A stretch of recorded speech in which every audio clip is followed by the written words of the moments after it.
tell a traditional American story called A Tall Tale. A tall tale is a story about a person who is larger than life. The descriptions in the story are exaggerated, much greater than in real life. Long ago, the people who settled in undeveloped areas of America first told tall tales. After a hard day's work, people gathered to tell each other stories.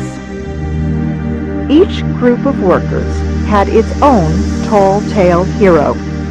An African-American man named John Henry was the hero of former slaves and the people who built the railroads. He was known for his strength. Railroads began to link the United States together in the 19th century. The railroads made it possible to travel from one side of the country to the other in less than a week. Before then, the same trip might have taken up to 6 months. Railroad companies employed thousands of workers to create the smooth, flat pathways required by trains. John Henry was perhaps the most famous worker. He was born a slave in the southern United States. He became a free man as a result of America's Civil War. Then he worked for the railroads. Confirming details of John Henry's life is not possible. That is because no one knows for sure if he really lived. This is one of the things that makes his story interesting. However, John Henry is based in part on real events.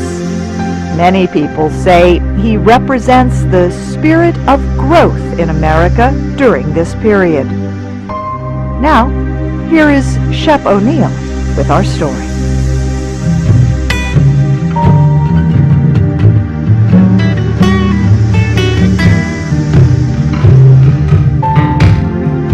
People still talk about the night John Henry was born. It was dark and cloudy. Then, lightning lit up the night sky. John Henry's birth was a big event. His parents showed him to everyone they met. John Henry was the most powerful-looking baby people had ever seen. He had thick arms, wide shoulders, and strong muscles. John Henry started growing when he was 1 day old. He continued growing until he was the strongest man who ever lived. John Henry grew up in a world that did not let children stay children for long. One day, he was sitting on his father's knee. The boy picked up a small piece of steel and a workman's tool, a hammer.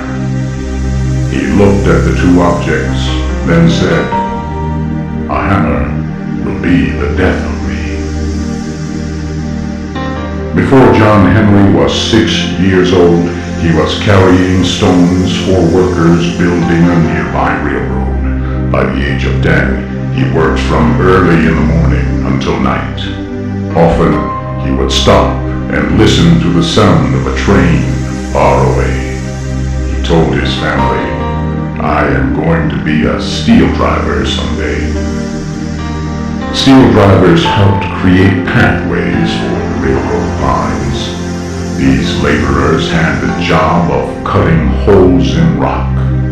They did this by hitting thick steel drills or spikes.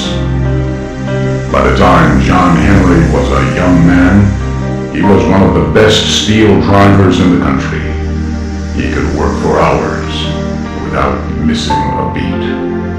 People said he worked so fast that his hammer moved like lightning. John Henry was almost 2 meters tall. He weighed more than 90 kilograms. He had a beautiful, deep voice and played an instrument called a banjo. John Henry married another steel driver, a woman named Polly Ann. They had a son. John Henry went to work as a steel driver for the Chesapeake and Ohio Railroad, or C&O. The company asked him to lead workers on a project to extend the railroad into the Allegheny Mountains. The workers made good progress on the project until they started working near Big Bend Mountain in West Virginia. The company's owners said the mountain was too big to build a railroad around it, so the workers were told they had to force their drills through it. This meant creating a tunnel more than 1.5 kilometers long. The project required about 1,000 laborers and lasted 3 years. Pay was low and the work was difficult. The workers had to breathe thick black smoke and dust. Hundreds of men became sick. Many died. John Henry was the strongest and fastest man involved in the project. He used a hammer that weighed more than 6 kilograms. Some people say he was able to cut a path of 3 to 6 meters a day. That July was the hottest month ever in West Virginia. Many workers became tired and weak in the heat. John Henry was concerned his friends might lose their jobs, so he picked up their hammers and began doing their work. One week, he did his own work and that of several other steel drivers. He worked day and night, rarely stopping to eat. The men thanked John Henry for his help. He just smiled and said, "A man ain't nothing but a man. He has just got to do his best." The extreme heat continued for weeks. One day, a salesman came to the work area with a new drilling machine powered by steam. He said it could drill holes faster than 12 men working together. The railroad company planned to buy the machine if it worked as well as the salesman said. The supervisor of the workers dismissed the salesman's claims. He said, "I have the best steel driver in the country. His name is John Henry, and he can beat more than 20 men working together." The salesman disputed the statements. He said the company could have the machine without cost if John Henry was faster. The supervisor called to John Henry. He said, "This man does not believe that you can drill faster. How about a race?" John Henry looked at the machine and saw images of the future. He saw machines taking the place of America's best laborers. He saw himself and his friends unemployed and standing by a road, asking for food. He saw men losing their families and their rights as human beings. John Henry told the supervisor he would never let the machine take his job. His friends all cheered. However, John Henry's wife, Polly Ann, was not happy. "Competing against the machine will be the death of you," she said. "You have a wife and a child. If anything happens to you, we will not ever smile again." John Henry lifted his son into the air, he told his wife, "A man ain't nothing but a man. But a man always has to do his best. Tomorrow, I will take my hammer and drive that steel faster than any machine." On the day of the big event, many people came to Big Bend Mountain to watch. John Henry and the salesman stood side by side. Even early in the day, the sun was burning hot. The competition began. John Henry kissed his hammer and started working. At first, the steam-powered drill worked 2 times faster than he did. Then, he started working with a hammer in each hand. He worked faster and faster. In the mountain, the heat and dust were so thick that most men would have had trouble breathing.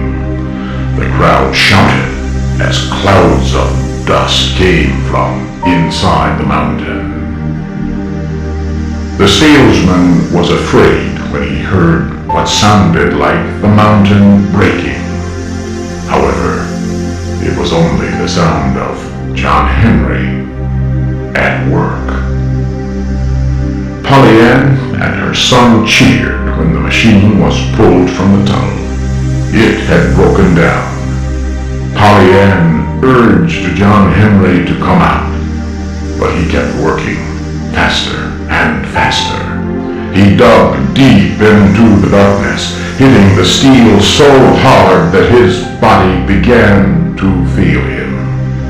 He became weak and his heart burst. John Henry fell to the ground. There was a terrible silence. Polly Ann did not move because she knew what happened. John Henry's blood spilled over the ground, but he still held one of the hammers. "I beat them," he said. His wife cried out, "Don't go, John Henry." "Bring me a cool drink of water," he said. Then he took his last breath. Friends carried his body from the mountain. They buried him near the house where he was born. Crowds went there after they heard about John Henry's death. Soon, the steam drill and other machines replaced the steel drivers. Many laborers left their families looking for work. They took the only jobs they could find. As they worked, some sang